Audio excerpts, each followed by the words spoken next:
kita kepada Allah Ta'ala, di mana hari ini kita masih kesempatan untuk mengadakan acara destinasi dan berbagi praktik baik budaya positif nanti yang akan disampaikan oleh Pak Kita. Salawat dan salam mari kita sanjungkan kepada Nabi kita Muhammad SAW yang telah menguatkan dari alam ke-8 hingga alam ke-9. Jadi bapak sekolah yang kami hormati, rekan-rekan guru yang kami hormati, mungkin ada staf TU. Jadi untuk waktu di sini kita sudah membuat kombel yang bernama Belgebul, gerakan Gemar Belajar, sebagai ketuanya oleh Pak Kita sendiri. Jadi setelah saya lihat di PP banyak juga yang belum berubah sebagai anggota peserta. Itu dirubah, benar-benar sudah saya rubah tadi. Karena akan ada sertifikat. Karena ada sertifikat yang dicetak oleh Ibu Pak Kita ya. Tadi masuk, kenapa nggak bisa menyerahkan? Kemudian ada kertas sampai. Jadi karena ini perdana, maka kombelnya kita ikuti. Mungkin tiap minggu ya, tiap bulan.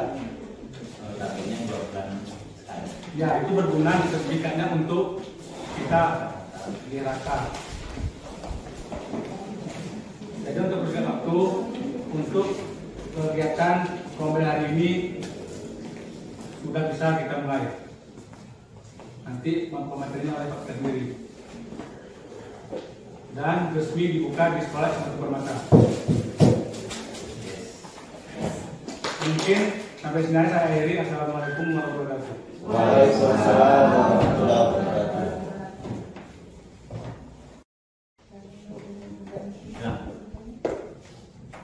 Bismillahirrahmanirrahim. Assalamualaikum warahmatullahi wabarakatuh. Waalaikumsalam warahmatullahi wabarakatuh. Alhamdulillah, alhamdulillahirabbil alamin. Wa bihi nasta'in ala umuri dunya waddin. Asyhadu an la ilaha illallah wahdahu la syarikalah wa asyhadu anna Muhammadan abduhu wa rasuluhu la nabiyya ba'dah. Segala puji hanyalah milik Allah. Selawat bernadakan salam semoga terlantunkan junjungan alam Nabi besar Muhammad SAW. Yang saya hormati Bapak Kepala Sekolah, Bapak Wakil, dan yang saya banggakan rekan-rekan Bapak Ibu Guru yang insya Allah bisa berhadir pada kesempatan kali ini untuk mengikuti diseminasi dan berbagi praktik baik tentang budaya positif. Kemudian kegiatan ini juga selain dipayungi oleh SMA Negeri 1 Permata, juga dipayungi oleh Kombel Belgebul, yaitu gerakan Gemar Belajar yang Belgebul itu juga milik SMA Negeri 1 Permata. Oke. Baik Bapak Ibu sekalian, langsung saja saya mulai diseminasi ini. Yang saya diseminasikan yaitu tentang budaya positif. Kemudian apa itu budaya positif? Budaya positif merupakan perwujudan dari nilai-nilai atau keyakinan universal yang diterapkan di sekolah. Budaya positif dapat mendorong murid untuk mampu berpikir, bertindak dan mencipta sebagai proses memerdekakan dirinya sehingga murid mampu mandiri dan bertanggung jawab. Itu makna daripada budaya positif. Selanjutnya, budaya positif untuk di Indonesia sendiri itu mengacu kepada filosofi pemikiran Ki Hajar Dewantara, yang mana menurut filosofi Ki Hajar Dewantara, pendidikan adalah tempat bersemayamnya benih-benih kebudayaan dalam masyarakat. Jadi kita ini sama artinya seperti berkebun Bapak Ibu.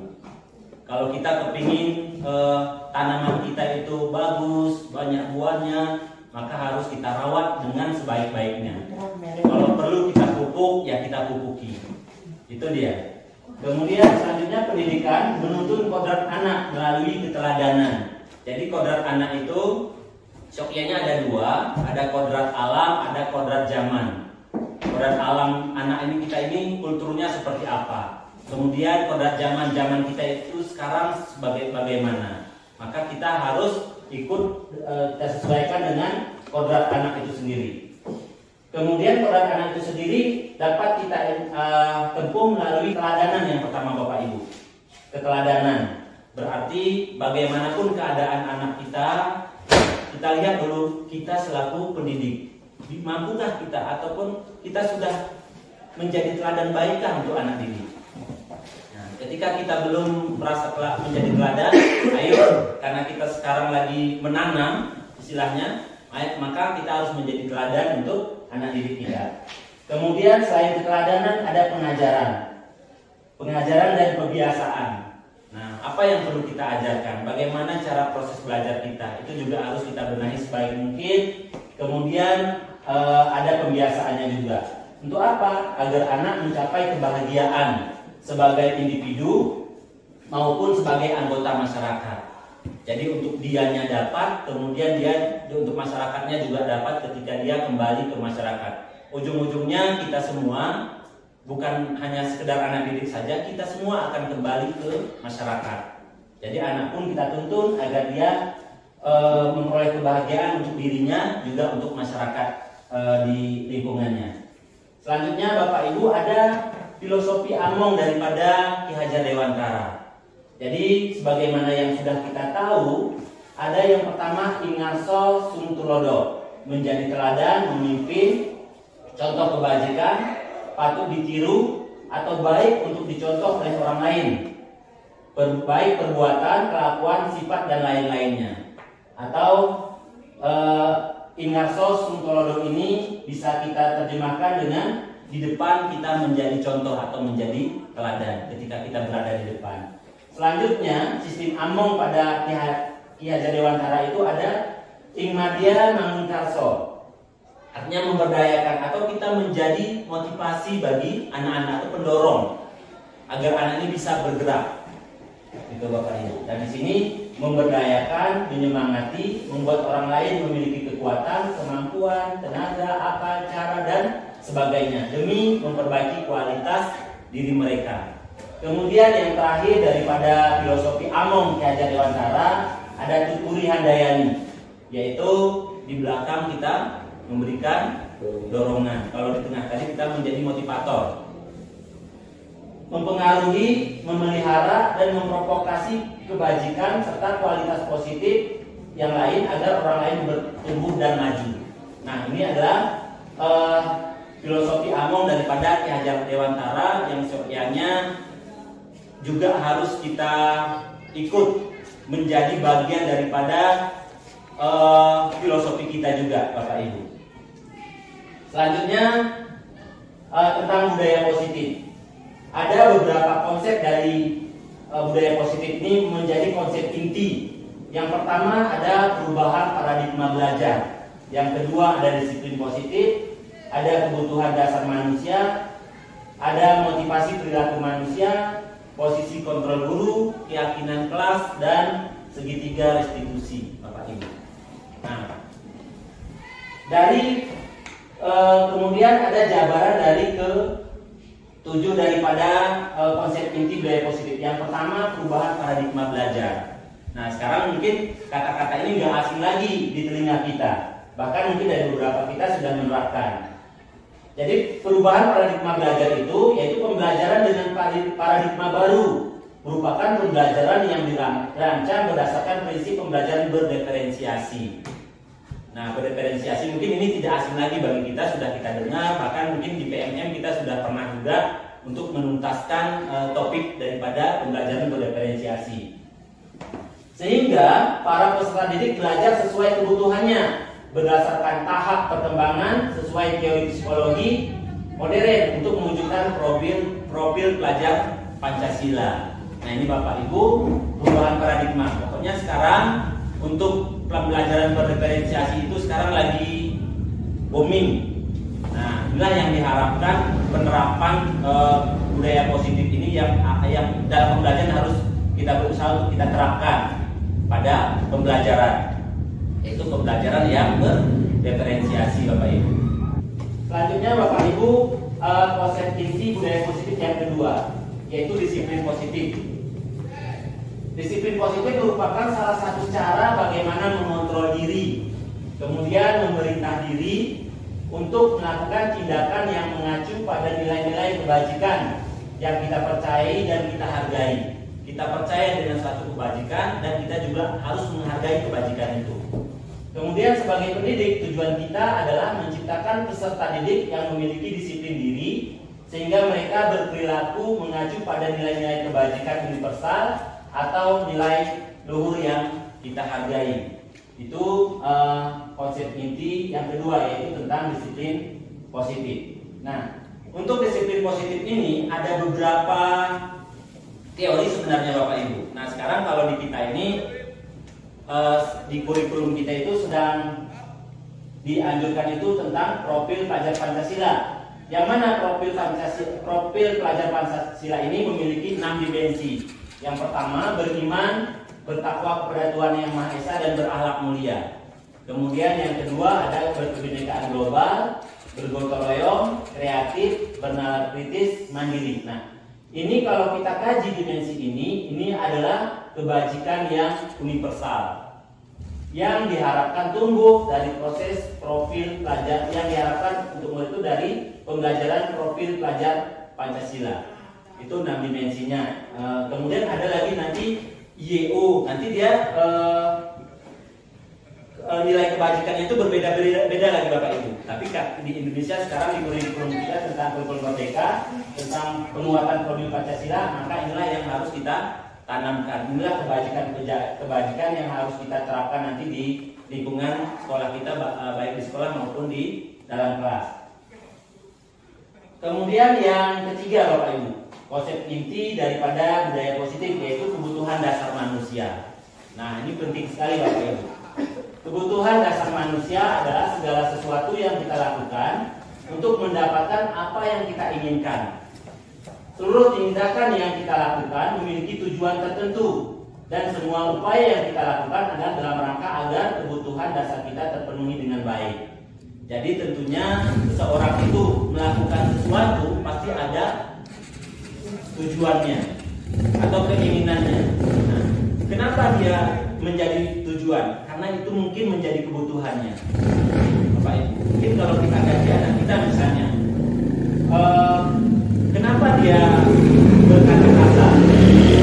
Mungkin dia dengan berkata-kata itu dia senang. Berarti kesenangan itu merupakan kebutuhan.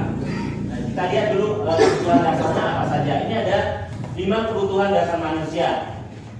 Ada yang pertama bertahan hidup, makanan, pakaian, tempat tinggal, keamanan dan kesehatan. Itu 5 kebutuhan dasar daripada manusia. Kemudian yang kedua ada kasih sayang dan merasa diterima. Rasa diterima, dipedulikan, berbagi, kerjasama dan menjadi menjadi bagian dari suatu kelompok. Itu. Kemudian yang ketiga ada kesenangan. Bisa berupa bermain, lakukan kegiatan sesuai bakat dan minat, nyaman, dan bahagia. Kemudian penguasaan. Ada bisa juga berupa harga diri, memimpin, berprestasi, kompeten, diakui, dan didengar. Kemudian kebutuhan dasar yang kelima yaitu kebebasan. Jadi kita itu butuh kebebasan. Berupa apa? Membuat sebuah pilihan.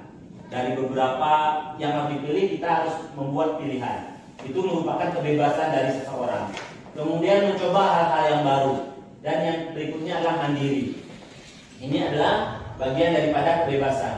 Jadi inilah menjadi pertimbangan kita untuk menerapkan budaya positif di lingkungan kita Bapak Ibu. Kebutuhan dasar anak ini, misalnya kita ada anak kita lihat dulu, cek dulu kebutuhan dasarnya. Sebelum kita lebih lanjut bertindak ataupun sebagainya, kita cek. Mungkin kita, kenapa kamu nggak memakai baju seragam? Mungkin dia bajunya robek, nggak bisa terbeli atau segala macam. Maka cek dulu, kita konfirmasi dulu, cross check dulu. Anak tiga pakai seragam, karena bajuku ini Pak ini begini. Atau mungkin kenapa anak misalnya pakai sepatu putih? Mungkin dia merasa senang. Tapi senangnya itu dalam tanda kutip, maka fungsi kita adalah perlu mengarahkan ke yang positifnya. Ada memang anak-anak ini kesenangannya entah kenapa arahnya ke agak yang kurang kita sukai gitu, ataupun sebenarnya di mata masyarakat tidak boleh, tapi dia senang. Berarti tugas kita mengarahkan anak-anak itu agar ke arah yang positif. Oke, kemudian ini motivasi perilaku manusia. Yang pertama ada menghindari ketidaknyamanan dan hukuman. Sering anak-anak itu kenapa berbohong Bapak Ibu? Takut kena hukum. Kalau dia jujur, pasti dia kena hukum. Sehingga seseorang itu berperilaku itu dia menghindari ketidaknyamanan dan hukuman. Kemudian yang kedua itu mendapat penghargaan atau imbalan dari orang lain. Jadi seorang itu dia mau maju ke depan, mau tampil karena dia mengharapkan imbalan, mengharapkan hadiah. Tapi ketika hadiah itu nggak ada, maka dia nggak mau. Nah, ada perilaku seseorang itu ada yang seperti itu Bapak Ibu. Kemudian menghargai nilai-nilai kebajikan diri sendiri. Ini adalah hal yang intrinsik. Memang itu datang dari diri sendiri. Oh, ketika disuruh maju, memang saya harus maju. Oh, saya harus tampil tanpa harus ada hukuman. Kadang-kadang anak itu memang ketika disuruh, ayo maju. Kalau enggak, misalnya nih seperti saya Bapak Ibu, kadang-kadang ketika piket, ayo maju. Kalau nggak ada yang maju nanti saat sekelas nih duduk, nggak boleh masuk. Itu kan udah jurus ke hukuman. Nah itu juga harus berarti itu masih ekstrinsik, artinya dari luar, pemicu dari luar. Harus kita paksa dulu anak-anak ini kadang-kadang. Tapi kalau yang ketiga, perilaku ini memang dia sudah menghargai dirinya, memang dia berperilaku memang datangnya dari dia sendiri Bapak Ibu. Selanjutnya Bapak Ibu ada posisi kontrol bagi guru. Hanya juga penting dalam menerapkan disiplin positif yang ada di lingkungan sekitar kita. Nah, posisi kontrol itu ada 5 Bapak Ibu. Yang pertama ada penghukum. Yang kedua ada pembuat rasa bersalah. Yang ketiga sebagai teman. Yang keempat sebagai pemantau. Yang kelima sebagai manajer. Nah, kalau kita lihat ada motivasi eksternal dan motivasi intrinsik. Ini ada namanya lagi identitas gagal, ada identitas berhasil atau sukses. Identitas gagal itu perilaku kontrol negatif yang terdiri dari penghukum, pembuat orang merasa bersalah. Itu menjadi perilaku kontrol yang menyebabkan identitas yang gagal. Kemudian yang tiganya lagi itu identitas berhasil atau sukses. Ada pelaku kontrol positif dan kontrol diri. Karena yang intrinsik tadi ya, menghargai nilai-nilai tadi, yang ini Bapak Ibu menghargai nilai-nilai kebajikan diri sendiri, itu menjadi kontrol diri. Jadi memang dari dia. Kadang-kadang anak itu tidak muncul dari dirinya, maka kitalah yang menjadi manajernya agar dia tumbuh rasa perilaku itu datangnya dari dirinya. Perilaku positif itu memang hal-hal yang kebajikan yang menjadi milik dia. Oke, Bapak Ibu, nah ini ada 2 tadi, perilaku kontrol negatif, ada penghukum, ada pembuat merasa bersalah. Perilaku kontrol positif itu teman, pemantau, kemudian ada perilaku kontrol diri itu sebagai manajer. Ini kita yang menjadi manajer gurunya. Nah, ini ada 5 Bapak Ibu, posisi kontrol kita selaku penegak disiplin di lingkungan sekolah kita ataupun di kelas kita. Nah, sekarang kalau kita sadari kita sekarang posisi kita di mana? Apakah penghukum, pembuat rasa bersalah, teman, pemantau, akan bahkan menjadi manajer terhadap anak didik kita. Mungkin kita sendiri kelima-limanya pernah kita lakukan. Nah, sekarang kita lagi dominannya di mana? Apakah kita selaku penghukum? Maka kalau di sini, kalau kita selaku penghukum dan pembuat rasa bersalah, maka anak itu kita ciptakanlah identitas gagalnya. Kita yang menciptakan anak itu menjadi identitas gagal. Oke, kita lihat contohnya Bapak Ibu. Ini misalnya ada kasus nih, adik yang terlambat hadir di sekolah. Itu kasusnya. Nah, kasus itu bukan adik aja, di kita pun sering Bapak Ibu. Nah, penghukum biasanya nada suaranya tinggi. Win, ayo terlambat. Nah, itu biasanya penghukum. Kemudian bahasa tubuh, matanya melotot sambil nunjuk-nunjuk. Nah, menghardik. Terlambat lagi, pasti terlambat lagi. Selalu datang terlambat. Kapan bisa datang tepat waktu? Itulah perilaku posisi kontrol guru sebagai penghukum. Nah, sekarang tanyakan kepada diri kita, bagaimana perasaan murid bila guru berbicara seperti itu pada saat muridnya datang terlambat? Bagaimana kira-kira Bapak Ibu perasaan anak itu ketika kita menghardik, membentak, kamu lagi, terlambat lagi.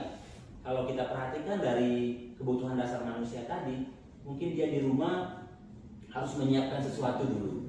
Dia harus membantu orang tuanya dulu. Makanya dia selalu datang terlambat. Jadi harus kita cross check dulu ke anak itu. Kemudian hasil dari perilaku penghukum. Kemungkinan murid marah dan mendendam atau bersifat agresif. Bisa jadi sesudah kembali duduk, murid tersebut akan mencoret-coret bukunya. Mencoret-coret dia, gara-gara kita marahi. Mencoret dia luapkan emosinya itu di buku. Itu yang bahaya Bapak Ibu. Atau meja, tulisnya. Lebih buruk lagi sepulang sekolah, murid melihat motor atau mobil Bapak Ibu, guru akan menggores kendaraan tersebut dengan paku. Bapak itu ya tadi dimarahinnya saya, kalau lihat kendaraan, dia itu menjadi pendendam anaknya, Bapak Ibu. Bahkan kalau ada di beberapa sekolah itu dibuka tangki silidernya, dimasukkan garam, pernah kejadian. Kenapa? Karena memang gurunya kayak mengkanakir. Nah, karena tidak melihat kondisi anak, langsung apapun marah gitu. Oke. Ini posisi kontrol sebagai penghukum Bapak Ibu. Selanjutnya ada pembuat merasa bersalah. Nada suara memelas, halus, sedih. Bahasa tubuh merapat pada anak. Adik, kamu ini bagaimana ya? Kamu kan sudah berjanji dengan ibu tidak akan terlambat lagi. Kamu kenapa senang kali buat ibu kecewa? Ibu benar-benar kecewa sama kamu. Adik, kalau kamu terlambat terus, saya pasti kena marah sama Pak Kepala Sekolah misalnya, gitu Bapak Ibu. Itu adalah pembuat rasa bersalah. Nah sekarang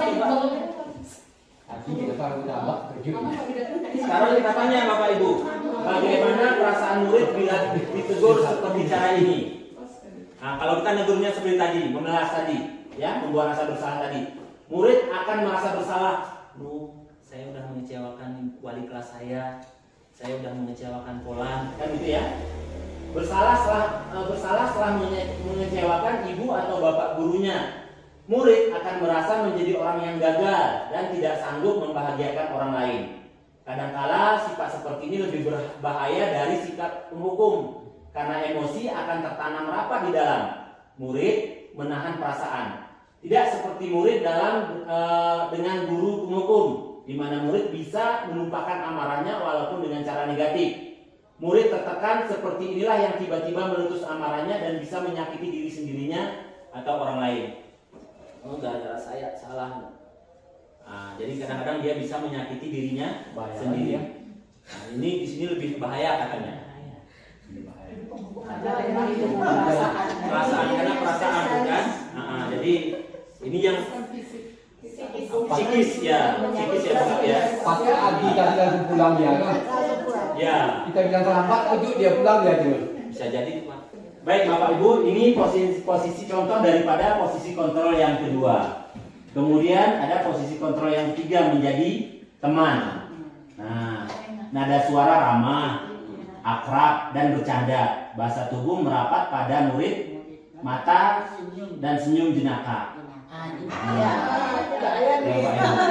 Contohnya gini, Adik, ayolah, bagaimana sih kamu? Kemarin kamu sudah janji ke Bapak bukan? Kenapa terlambat lagi? Sambil tertawa ringan. Ya sudah, tidak apa-apa. Duduk dulu sana. Nanti Bapak Guru bantu kamu. Ya. Nanti saya bantu kamu duduk aja di sini biar kamu nggak kena hukum. Nggak apa-apa, sini aja dulu. Nanti kamu datang. Sehingga Bapak Ibu, perasaan murid itu bagaimana? Sikap guru seperti ini. Hasilnya murid akan merasa senang dan akrab dengan guru. Ya. Tapi ini nggak baik juga. Ya kan? Ini termasuk dampak yang positif. Hanya saja ada sisi negatifnya juga. Ya, murid menjadi tergantung pada guru tersebut. Nah, tergantung dia. Bila ada masalah, dia merasa bisa mengandalkan guru tersebut untuk membantunya. Akibat lain dari posisi sebagai teman, Adi hanya akan berbuat sesuatu bila yang menyuruh adalah guru tersebut dan belum tentu berlaku yang sama dengan guru atau orang yang lain. Kalau ada guru posisi sebagai teman, jadi sama dia aja, sama guru lain dia kadang-kadang nggak open lagi. Gitu. Nggak cocok, tapi positifnya bisa juga daripada penghukum ataupun pembuat rasa bersalah tadi ini arahnya ke perilaku positif. Oke. Yang keempat Bapak Ibu, pemantau. Ada suara datar, bahasa tubuh yang formal. Adi, tahukah kamu jam berapa kita mulai? Tahu Pak, kamu terlambat 15 menit. Apakah kamu sudah mengerti konsekuensi yang harus dilakukan bila terlambat? Paham Pak, saya harus tinggal kelas pada jam istirahat nanti dan mengerjakan tugas ketinggalan saya. Ya benar, nanti pada saat jam istirahat kamu harus tinggal di kelas untuk menyelesaikan tugas yang tertinggal tadi. Saya tunggu. Nah, ini menjadi posisi pemantau. Jadi pemantau ini biasanya dibarengi dengan menanyakan konsekuensi Bapak Ibu. Oke, kamu udah salah. Apa konsekuensinya kemarin? Oh begini Pak, ya udah kamu laksanakan. Nah, itu menjadi pemantau. Nah, hasilnya Bapak Ibu, murid memahami konsekuensi yang harus dijalankan karena telah melanggar salah satu peraturan sekolah. Guru tidak menunjukkan suatu emosi yang berlebihan, menjadi marah atau membuat merasa berbuat salah. Murid tetap dibuat tidak nyaman, yaitu dengan harus tinggal kelas pada waktu jam istirahat dan mengerjakan tugas. Guru tetap harus memantau murid pada saat mengerjakan tugas di jam istirahat karena murid tidak bisa ditinggalkan seorang diri. Biasa Bapak Ibu, kalau kita berikan konsekuensinya membersihkan kamar mandi. Kalau kita nggak barengi, kalau kita nggak ikut ke situ, kita lihat, nggak dikerjakan anak-anak. Berarti nggak istirahat gurunya Pak. Nah itulah. Nah, jadi nggak cocok. Berarti mana yang cocok ini ya? Belum ada Ya. yang tadi cocok. Mungkin yang ini Bapak Ibu, yang ke 5. Manajer. Sebagai manajer, nada suara tulus, bahasa tubuh tidak kaku, mendekat ke murid. Adi, apakah kamu mengetahui jam berapa sekolah dimulai? Tahu Pak, jam 7. Ya, jadi kamu terlambat. Kira-kira bagaimana kamu akan memperbaiki masalah ini? Itu dia ngomong kali tuh. Ya, jadi kamu terlambat. Saya bisa menanyakan teman saya Pak untuk mengejar tugas yang tertinggal tadi. Baik, itu bisa dilakukan. Apakah besok akan ada masalah untuk kamu agar bisa hadir tepat waktu ke sekolah? Tidak Pak, saya bisa hadir tepat waktu. Baik, saya hargai usahamu untuk memperbaiki diri. Nah, ini adalah posisi manajer Bapak Ibu. Nah, jadi kita arahkan agar anak itu bisa memperbaiki dirinya. Bukan kita yang memperbaiki anak, tapi kita mengarahkan sebagai manajer. Nah, jadi dia merasa dirinya bersalah, kemudian misalnya itu ada solusi. Solusinya pun dia sendiri yang mencarikan solusinya, bukan serta-merta kita. Kita bisa mencarikan solusi, tapi ketika itu sebagai tawaran saja. Bagaimana kalau seandainya kamu melakukan ini? Baik Pak, nanti saya coba. Nah, itu adalah tawaran, tapi yang memutuskan adalah anak itu sendiri. Nah, itu sebagai manajer Bapak Ibu. Pada posisi manajer, maka suara guru sebaiknya tulus, tidak perlu marah, tidak perlu meninggikan suara, apalagi menunjuk jari ke murid. Berkacak pinggang. Ya banget begitu ya.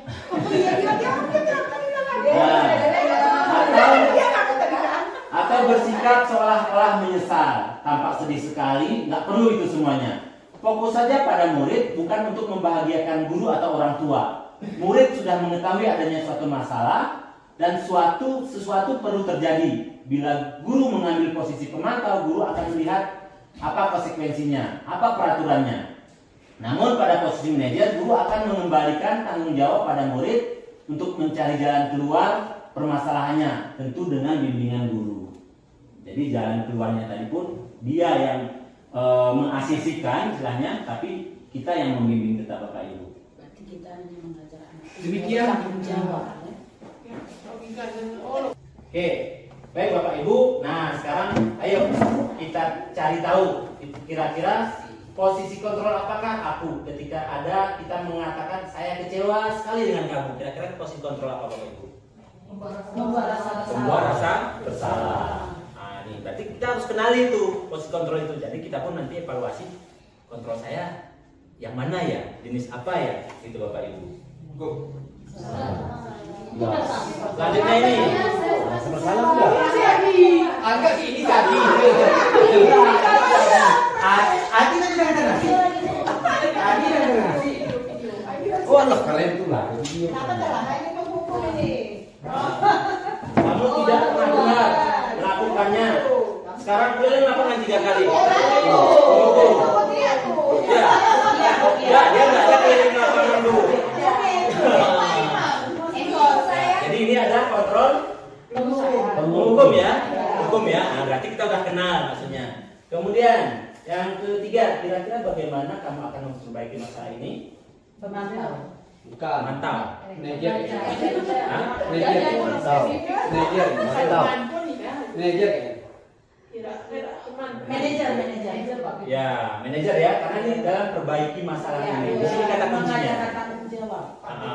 Ya Bu. Dari hukuman 3 kali keliling lapangan tadi nggak menambah kecewa di situ lagi. Iya. Iya Bu. Makanya kalau bisa. Bagusan ibu aja yang keliling gitu. Oke. Lanjut ya. Oke, ini. Ini udah ya, manajer ya. Manajer. Oke, ini. Ayolah lakukan demi Bapak Ibu. Membuat rasa. Teman ya. Teman tuh, teman. Teman ya. Tapi kalau kayak gitu tadi caranya kayak ngomong sih lah. Iya. Karena kita jadi temannya. Nah, ini terakhir.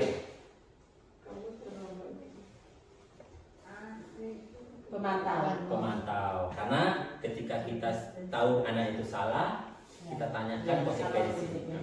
Mantau. Ini menjadi pemantau Bapak Ibu. Udah kan udah dipantau mana nih? Oke. Kemudian ada hukuman, konsekuensi dan restitusi. Nah, hukuman tidak terencana, tiba-tiba. Ya, atau nanti. Gitu. Sendiri hari. Sendiri. Oh, ya itu hukuman. Tidak terencana ya. Itu hukuman. Di tempat. Kemudian murid tidak tahu apa yang terjadi. Ketika dia merasa ada pelanggaran masalah, dia nggak tahu terjadi. Entah disuruh nyangkol kah, entah disuruh lari kah, entah kena cobek kah, atau entah apa, atau buka sepatu sepanjang hari. Misalnya, jadi siswa nggak tahu. Oke. Kemudian bersifat satu arah kita gurunya ya, yang mendokrin lah. Kemudian berupa hukuman fisik atau psikis biasanya bentuk hukuman itu. Kemudian yang kedua konsekuensi terencana, disepakati sesuai aturan. Oke, aturan kita seperti ini, maka kalau seperti maka ini. Nah, itu adalah konsekuensi. Murid tetap dibuat tidak nyaman. Sikap guru selalu memonitor guru. Monitor murid ya. Wah, berdiri di depan. Ini. Waduh, ada. Bisa. Tapi ini bagus. Ini masih perilaku positif tadi jatuhnya kalau konsekuensi. Yang hukum ini yang memang. Kemudian restitusi, proses menciptakan murid belajar dari kesalahan dan tanggung jawab atas tindakannya. Fokus pada solusi. Solusinya bagaimana? Oke. Ayo Bapak Ibu biar nggak ngantuk kita kuis dulu, Bo. Nah, biar nggak ngantuk. Oke, hadiahnya sepeda. Oke, ayo. Nah, ini ada kuis nih. Mencatat 100 kali di dalam buku kalimat saya tidak akan terlambat lagi karena terlambat sekolah. Hukuman atau konsekuensi? Hukuman. Jadi ini ada dua versi Bapak Ibu. Saya pun kemarin agak bingung juga cari literasinya. Ada yang berpendapat sebagai hukuman, ada berpendapat sebagai konsekuensi. Kenapa? Kalau hukuman anak itu nggak tahu seperti tadi ya, langsung dari satu arah. Tapi konsekuensi karena dia terlambat, kemudian dia dihukum dengan kata-kata terlambat itu lagi. Jadi dia menjadi konsekuensi gitu. Jadi ada ini Bu, Bapak Ibu ya, nanti kita pelajari lagi lebih detailnya bagaimana. Oke. Itu nama hukuman itu kayaknya tentang istilah itu kelewatan bagi dia. Nah, karena itu penekanan. Ya. Ya kan? Dia tahu. Ya, memang unik ya. Jadi di sini Bapak Ibu saya buat sementara konsekuensi. Oke.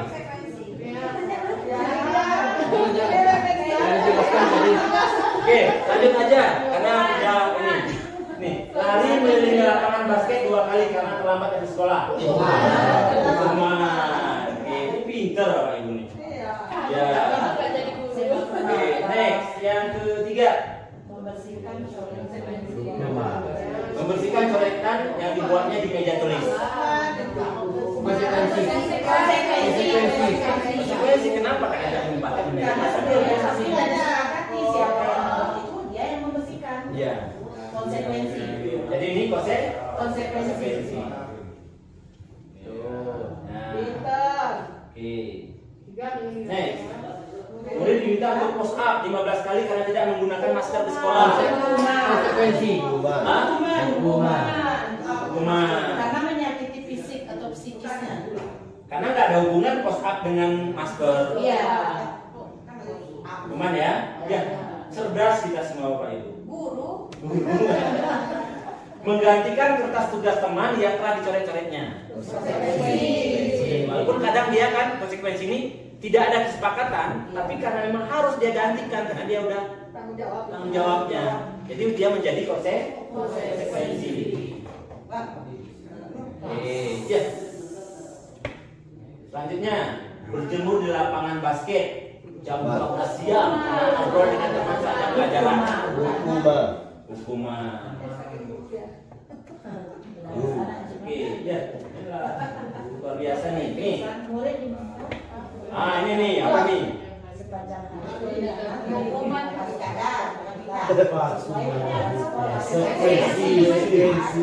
Kalau sesuai hukuman.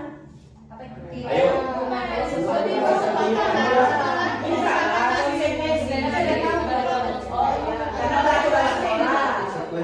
Nah, gini dia peraturan sekolah memang pakai sepatu warna hitam. Oh, Hukumannya tapi dia disuruh dilepas, dia harus bertelanjang kaki sepanjang hari. berarti bukan itu dari peraturan sekolah ya? Bukan peraturan sekolah. Hukuman. Ya, yang peraturan sekolah itu hanya memakai sepatu warna hitam itu peraturan sekolah, kan itu. Kemudian disuruh bertelanjang kaki. Hukuman. Kecuali disuruh dia ganti sepatu ya. Ataupun hukuman ya. Hukuman Bapak Ibu. Ya. Next. Berdiri depan kelas sambil mengangkat kaki satu karena tidak bisa menjawab pertanyaan. Hukuman ya kan? Oke. Ya, menampar murid kan tidak bisa jawab pertanyaan. Ini membersihkan tumpahan air di meja tulis karena tersenggol pada saat belajar. Konsekuensi. Walaupun tidak tertulis kadang-kadang Bapak Ibu dalam kesepakatan kelas ataupun kesepakatan lah tidak ada kesepakatan. Tapi karena akibat tanggung jawab maka dia harus membersihkan. Dia yang melakukan dia membersihkan. Jadi dia menjadi konsekuensi. Tiga lagi. Ini.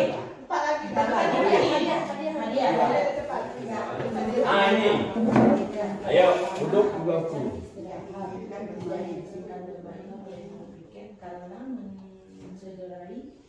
Hukuman.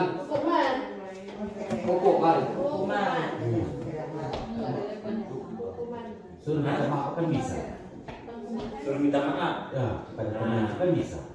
Coba kita buat hukuman ya. Ternyata jawabannya adalah konsekuensi. Karena dia Itu salah gak apa-apa. oh iya udah. Kalau kita Kehilangan 10 menit jam istirahat untuk mengerjakan tugas karena terlambat dan tertinggal pelajaran selama 10 menit. Jadi konsekuensi. Nah, next.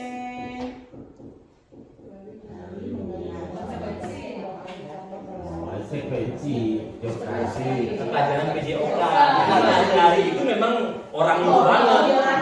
Orang itu banget kan itu. Jadi ini menjadi konsekuensi. Konsekuensi Bu. Karena guru PJOK Bu. Lapangan keliling biasa. Kalau nggak ada konsekuensi, nggak ada pelanggaran tetap dia. Hukuman.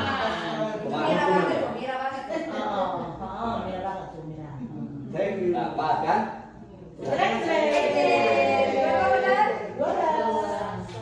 Ya, ini kuis kita Bapak Ibu ya. Oke, selanjutnya. Kita ini kesimpulan. Belum kesimpulan Pak I. Belum ya.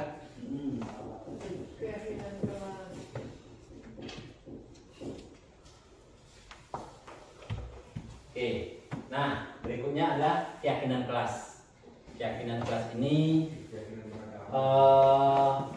poin ke-6, 7 segitiga restitusi. Nah, keyakinan kelas. Keyakinan kelas merupakan nilai-nilai kebajikan universal yang disepakati secara tersurat dan tersirat. Keyakinan kelas dibuat lebih rinci dan konkret dalam kalimat positif melalui curah pendapat. Mudah diingat dan dipahami warga kelas dan dapat diterapkan di lingkungan kelas dan sekolah. Oke, jadi istilahnya gini Bapak Ibu, kalimat itu tidak lagi menggunakan kalimat negatif. Tidak boleh. Dilarang, jangan, ya kan? Jangan membuang sampah sembarangan, diganti menjadi buanglah sampah pada tempatnya, gitu. Ataupun simpanlah sampah Anda pada tempatnya. Tidak boleh datang terlambat, ganti dengan datang tepat waktu. Iya. Iya, sekali bapakku. Guru bahasa Indonesia. Sekali bapakku kan. Nah, ini langkah-langkahnya bisa kita lakukan Bapak Ibu. Kalau kita cari lagi ya, langkah-langkah itu banyak. Terserah kita strategi kita di kelas. Nah, untuk keyakinan kelas ini bisa kita terapkan misalnya wali kelas, maka kelasnya. Nah, kita guru mata pelajaran bisa juga setiap pelajaran pertama masuk buat kesepakatan kelas ataupun menjadi keyakinan kelas.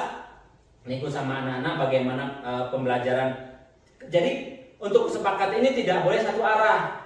Kita pun iya. Terus Bapak belajarnya bagaimana nak misalnya. Oh Bapak nanti belajarnya seperti ini menjadi kesepakatan kelas. Jangan anaknya aja yang kita tunjukkan kesepakatannya. Keyakinannya kita tuntut untuk anak. Sedangkan gurunya tidak.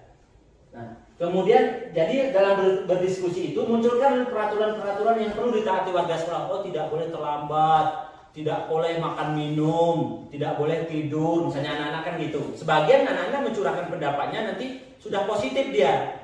Ada yang negatif, ketika ada yang negatif maka rubahlah peraturan-peraturan itu menjadi kalimat yang positif. Kemudian menyarikan peraturan-peraturan menjadi nilai-nilai kebajikan. Contohnya masuk tepat waktu, kemudian mengumpul tugas tepat waktu. Nah, itu peraturan itu kebajikannya apa? Jadikan satu dia, jangan poin ini itu. Kalau poin-poin seperti itu banyak jadinya. Jadikan satu menjadi disiplin misalnya. Nah, disiplin itu kan kalau kita tepat waktu udah disiplin, mengumpul tugas tepat waktu disiplin. Jadi jadikan dia menjadi satu, nilai kebajikan yang universal. Nah, misalnya tidak boleh membuli. Negatif loh. Ya, misalnya itulah negatif, rubah. Kan itu kita rubah menjadi kalimat positif. Contohnya gini Pak. Membuli, tidak boleh berkata kasar. Kemudian harus berlaku sopan. Nah, kira-kira nilai kebajikan universalnya apa? Saling menghargai. Menghargai atau menghormati. Nilai sosial. Jadi yang kata tadi jangan-jangan tadi semua ataupun nilai-nilai tadi itu kita jadikan satu. Cukup satu aja, nggak usah poin. Kalau poinnya peraturan banyak sekali nanti kalau kita kehendaki. Jadi cukup saling menghargai. Kalau udah menghargai di situ berarti membuli tidak boleh. Harus berperilaku sopan. Berkata kasar nggak boleh. Memukul nggak boleh. Kenapa? Karena itu sudah harus menghargai atau menghormati orang lain. Itu Bapak Ibu. Mencubit boleh sedikit. Emang kalau nggak joget nggak asik gitu loh. Oke. Kemudian baru diskusikan mengenai gambaran perilaku yang mencerminkan keyakinan kelas. Oke, di keyakinan kelas kira-kira apa yang dibutuhkan di kelas itu. Selanjutnya berdiskusi mengenai peran seluruh warga sekolah. Perannya bagaimana? Seperti saya bilang tadi, misalnya menghormati siapa? Apakah murid ke guru atau guru pun harus ke murid? Kan harus semuanya timbal balik, saling menghormati. Jadi kita tidak menuntut khusus untuk guru saja, untuk murid saja, Bapak Ibu. Selanjutnya yang bisa kita tempuh lagi meninjau ulang keyakinan kelas dari waktu ke waktu. Artinya ini kayaknya misalnya di guru kelas nih, seperti saya misalnya masuk. Kemarin tidak sempat masuk ada peraturan itu. Ternyata hari ini udah ada peraturan yang harus pokoknya nggak sedap lah dipandang mata ataupun dalam perlakuan. Maka kita rubah lagi ke peraturan evaluasi ya. Ini menjadi evaluasi, kita tambahkan lagi peraturan lainnya gitu. Bisa. Di kelas pun kayak gitu Bapak Ibu. Oh ini kayaknya perlu kita tambah loh nak. Saya lihat kalian Bapak Ibu pantau menjadi pemantau tadi, kalian kayaknya ini parah kali kondisinya. Ayo kita sepakati lagi menjadi kesepakatan kelas lagi Bapak Ibu. Oke. Nah, ini yang terakhir. Tapi yang terakhir ini panjang. Biasanya seperti ini ya. Kayak di modul 14 itu pamungkas ya Bu Ab ya. Panjang sekali materi, termasuk ini salah satu materinya. Oke, baik Bapak Ibu, sekarang segitiga restitusi. Nah, segitiga restitusi ini ada 3 tahapan. Kenapa dikatakan segitiga? Maka ada 3 tahapan yang harus kita lakukan. Yang pertama itu menstabilkan identitas, yang kedua validasi tindakan yang salah, yang ketiga menanyakan keyakinan. Segitiga restitusi adalah proses dialog yang dijalankan oleh guru atau orang tua agar dapat menghasilkan murid yang mandiri dan bertanggung jawab. Segitiga restitusi membantu murid memiliki tujuan, disiplin positif, dan memperbaiki dirinya setelah berbuat salah. Restitusi bukan untuk menebus kesalahan, namun untuk belajar dari kesalahan. Kalau menebus kesalahan itu berupa hukuman, konsekuensi. Tapi untuk belajar, maka tidak akan terulang lagi kesalahan-kesalahan yang berikutnya. Yang pertama, menstabilkan identitas. Berdasarkan prinsip pembuat kesalahan adalah bagian dari proses pembelajaran. Yang kedua, berperan menggeser identitas murid dari identitas gagal ke identitas sukses. Kemudian yang ketiga, tidak mengkritik murid yang sedang mengalami identitas gagal. Misalnya terlambat itulah kamu, kan selalu terlambat. Kamu begini, kamu begitu, itu mengkritik. Ini kalau bisa dihindari Bapak Ibu. Dalam menstabilkan identitas, ajukan pernyataan yang kondusif, yang sesuai. Membuat kesalahan sesuatu yang wajar. Nah, Ibu pun bisa salah. Dulu pernah salah, tapi kita harus memperbaikinya. Seperti contohnya apa itu? Manusia tidak ada yang sempurna. Kita bisa memperbaiki masalah ini. Saya tidak menanyakan kesalahannya, kita fokus memperbaiki masalah ini. Ini pernyataan-pernyataan yang bisa kita lontarkan ketika kita menstabilkan identitas daripada peserta didik kita yang membuat kesalahan ataupun yang melanggar. Selanjutnya, validasi tindakan yang salah. Berdasarkan prinsip setiap perilaku berupaya memenuhi suatu kebutuhan dasar tertentu, maka ini kebutuhan dasar tadi harus kita pahami, mengenali dan mengakui kebutuhan dasar murid, menggeser pemikiran stimulus respon menjadi proaktif. Selanjutnya, ajukan pernyataan, kamu bisa saja bertindak lebih gegabah dari ini. Kamu melakukannya pasti ada alasan tertentu. Kamu melakukan karena mempertahankan sesuatu yang penting bagimu. Mungkin kamu bisa mempelajari suatu perilaku baru yang lebih efektif. Bersediakah kamu memperbaikinya? Itu pernyataan-pernyataan yang bisa kita ungkapkan kepada anak dalam proses validasi tindakan tadi. Kemudian yang terakhir, menanyakan keyakinan. Setelah perilaku anak divalidasi dan identitas sukses telah berhasil, maka murid siap mengaitkan keyakinan kelas dengan tindakannya yang salah dan menemukan solusi dari permasalahannya. Pertanyaan yang bisa kita ajukan itu, apa keyakinan kelas kita nanti? Nilai-nilai yang telah kita sepakati itu apa? Seperti apa gambaran kelas yang ideal bagi kamu? Kamu kepingin kelas impian kita ini seperti apa? Kamu mau menjadi orang seperti apa? Ini yang bisa kita ajukan pernyataan ketika kita menanyakan keyakinan. Kemudian, contoh penerapan.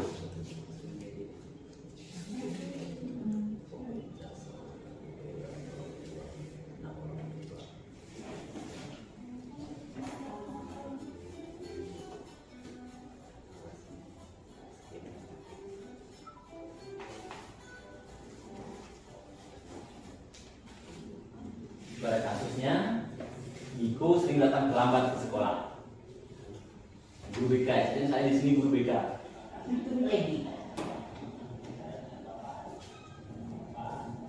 Putih itu kayak ganteng kali kan? Pitra. Pak Pitra ya.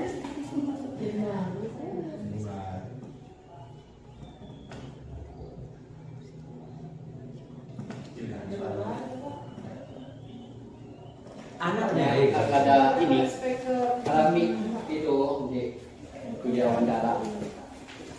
Prabroro. Speaker lah agak.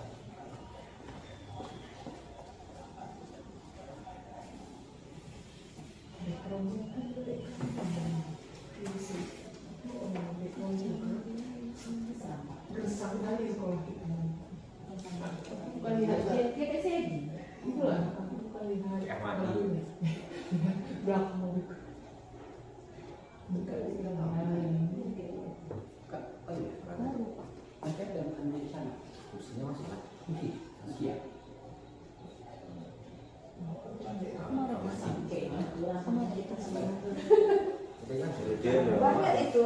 Ya. Aku nggak banget. Nah, jadi Bapak Ibu ceritanya si Bikun ini udah datang, selain dia lama bangun tidur, juga dia kadang-kadang harus membantu orang tua di rumah. Makanya dia terlambat.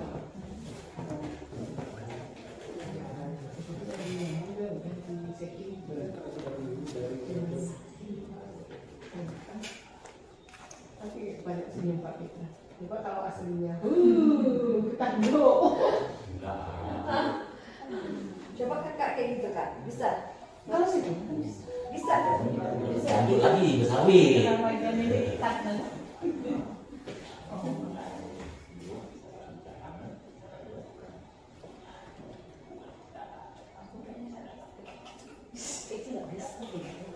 Kok udah terlambat? Emang belum lima. Lalu dosa lima. Itu psikis, berarti hukuman. Psikis ya, yang besar-besarnya. Hanya isyarat. Jadi adil lagi ya. Tidak tepat.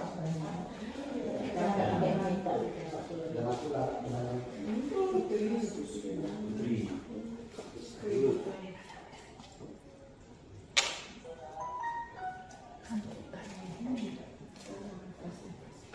Itu Putri ya, cowok ini.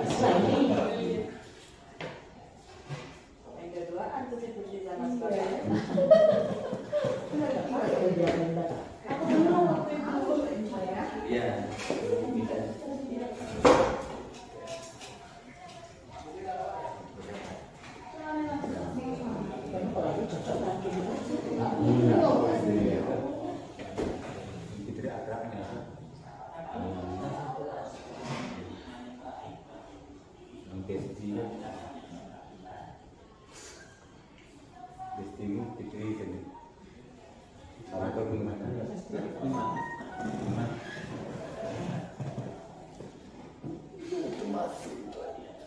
Ya tumpah tua.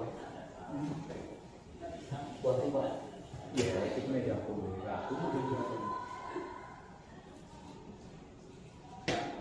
Drama itu. Drama. Kok pakai jam bisa? Bisa kan? Bisa. Masa aku nggak bisa lagi drama? Pendidik lebih baik dari itu bisa. Fleksibilitas. Udah. Satu drama.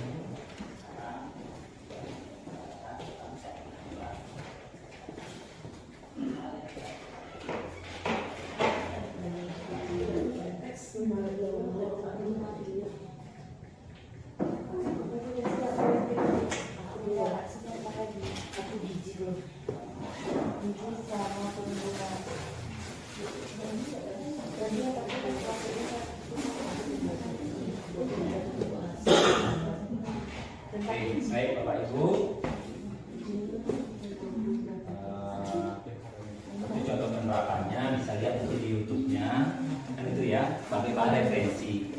Oke, selanjutnya ini lagi simpulan. Nah, kita senyum supaya kita senyum ya.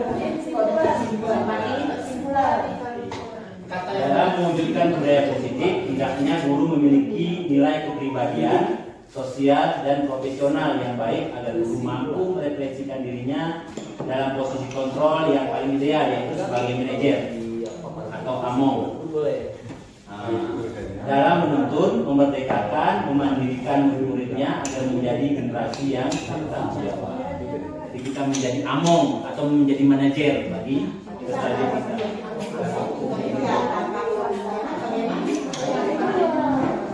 Profesional itu tidak profesional itu dalam bidang apa? Enggak profesional itu ketika dekat dengan siswa, mendidik siswa, itu kategori profesional. Profesional dalam mendidik siswa.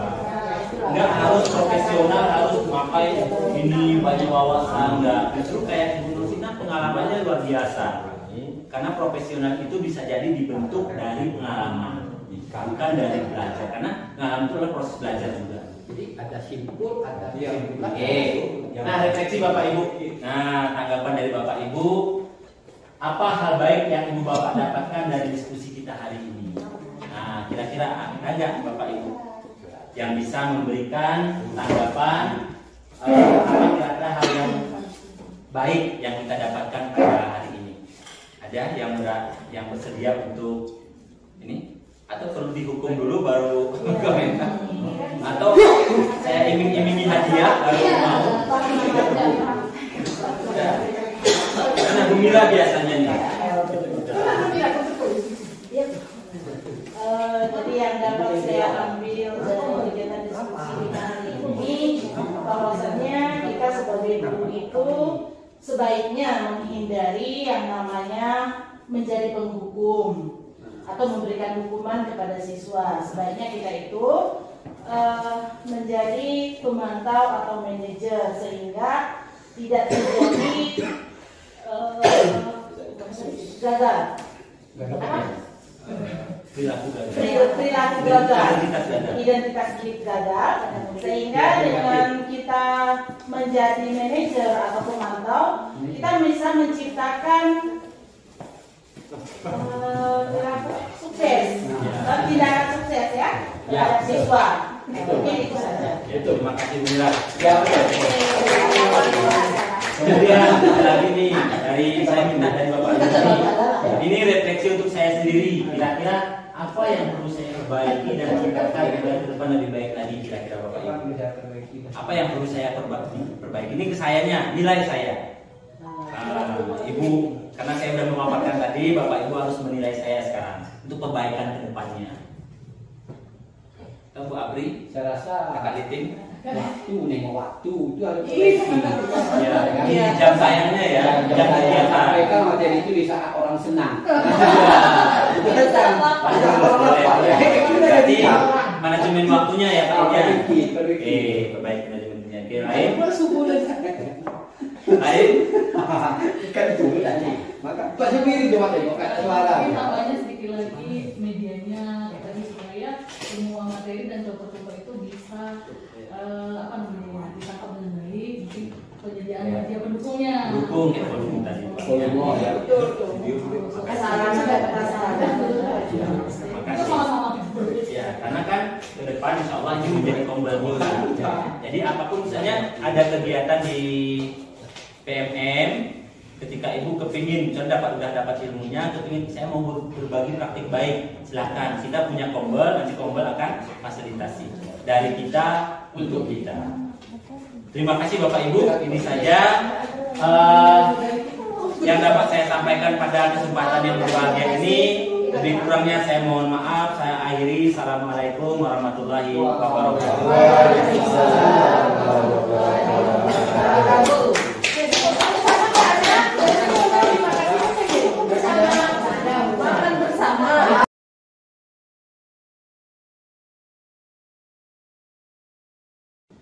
Assalamualaikum warahmatullahi wabarakatuh.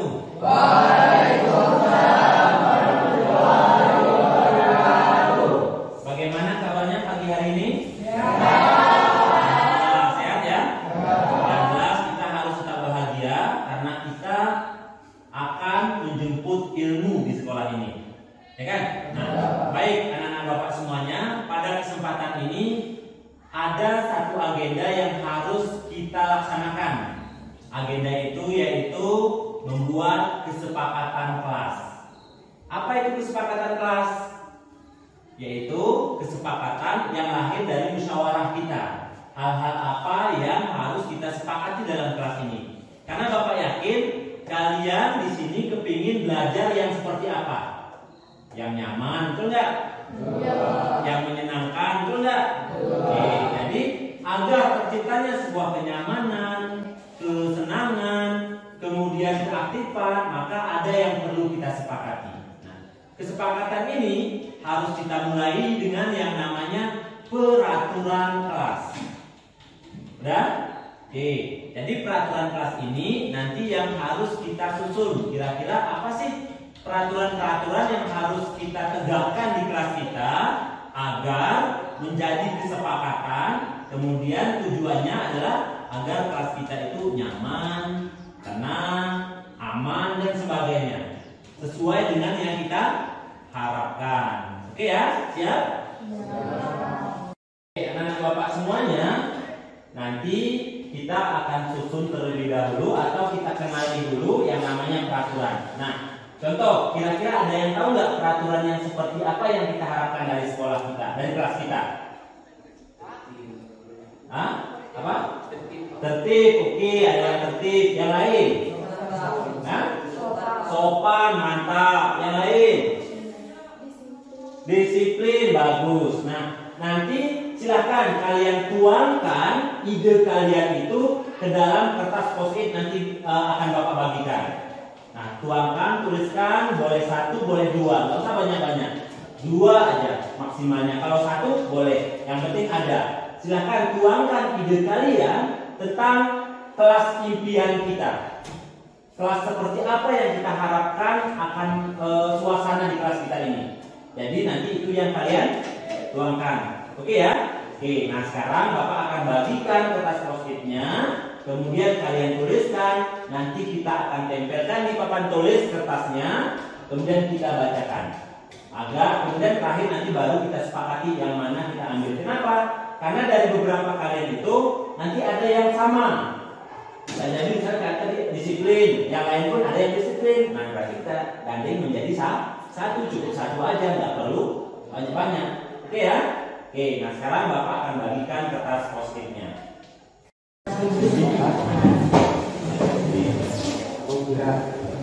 Ini ada linknya di atas. Di sebelah kiri.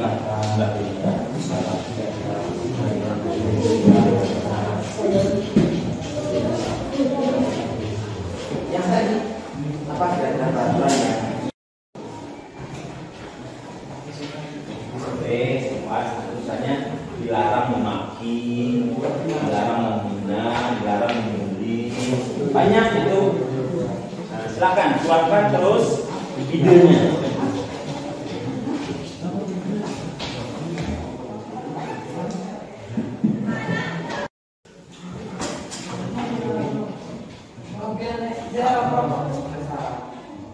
Itu sudah universal, jadi sudah pada sekolah. Sekarang di kelas kita aja, ya, di kelas. Nah, kita kepingin kelas itu seperti apa sih?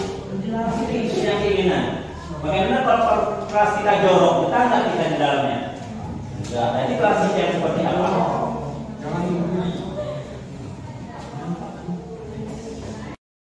Udah siap? Udah? Udah ya? Oke, kalau udah, nanti kita tempelkan yang rapi di papan tulis. Kemudian kita mulai dari barisan yang abang-abang sebelah kanan Bapak. Silakan tempel di papan tulis yang rapi.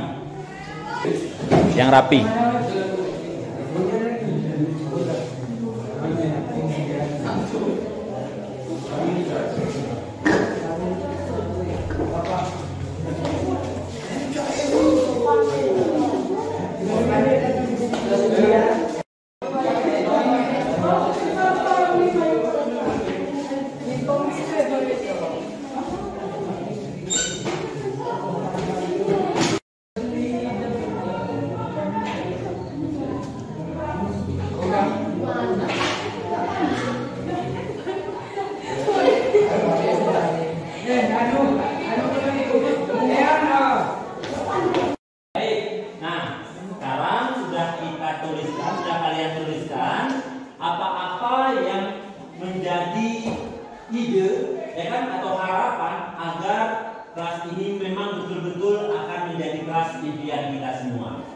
Ya, oke. Sekarang kita telaah. Ayo, yang pertama di sini kelas yang saya impikan menjaga sopan santun. Setuju nggak kita agar kelas ini kita berperilaku sopan santun? Setuju? Setuju. Ada yang nggak setuju? Setuju ya? Setuju. Oke, kita cek lagi. Nah, kemudian di sini ada sopan lagi. Berarti kalau sopan di sini pun sopan. Nggak perlu semuanya kita unikan, cukup kita satukan aja nanti. ya kan? Oke, selanjutnya misalnya di sini datang tepat waktu. Ya, ini bagus sekali nih. Kalau datang tepat waktu, kalau kita gandeng dengan yang namanya disiplin, sama nggak? Sama. Nah, hampir sama ya kan? Karena disiplin itu mencakup ke semua ranah, ya kan? Datang tepat waktu, ngumpul tepat waktu, kemudian dan sebagainya. Itu disiplin, bagian daripada disiplin. Oke. Next, di sini indah. Indah ini ada orang kan? Iya. Oh, kirain bapak kirain kelas yang indah. Oke. Tidak membuli. Ketika orang berperilaku sopan santun, pasti dia tidak membuli, ya kan? Nah, kemudian di sini tidak mengejek, kemudian tidak melakukan perundungan, sopan. Oke, sopan ya kan? Oke. Jadi inilah yang kita harapkan dari di sini. Ada enggak yang disiplin, tidak mengejek teman, disiplin, saling menghargai. Ini menghargai nih. Berarti menghormati orang lain. Kita harus menghargai. Kemudian membersihkan kelas, berarti menjaga kebersihan. Oke ya? Oke. Nah, kemudian tadi di sini ada nggak kira-kira? Oh tidak, ada kata-kata tidak. Nah, kata-kata tidak itu merupakan kalimat negatif. Dilarang, jangan, tidak boleh, itu namanya kalimat negatif. Nah, sekarang bagaimana caranya kalimat negatif ini kita jadikan menjadi kalimat positif? Misal di sini ada tadi tidak melakukan perundungan, berarti menghormati orang lain. Ketika kita menghormati orang lain, pasti kita tidak akan melakukan perundungan, ya kan? Betul nggak? Nah, itu dia. Oke, nah sekarang kita sudah tuliskan di sini kelas impian kita. Nah, sekarang saatnya kita buat kesepakatan. Jadi ini kita satukan, yang sama kita satukan, kemudian yang berbeda itu kita inikan ke bentuk kalimat positif. Oke ya, siap ya? Anak bapak semuanya, sekarang saatnya kita akan membacakan hasil kesepakatan kita. Oke, ada yang bersedia untuk membacakan kesepakatan kita? Saya, Pak. Oke, silakan Nadina. Baik teman-teman, semuanya saya akan menyampaikan atau membacakan hasil kesepakatan kita hari ini. Dan yang pertama, kita memiliki rasa menghormati, saling menghargai, dan bertanggung jawab, bekerjasama, dan yang kelima berpartisipasi aktif. Oke, semuanya sekian dari saya. Terima kasih.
Ah.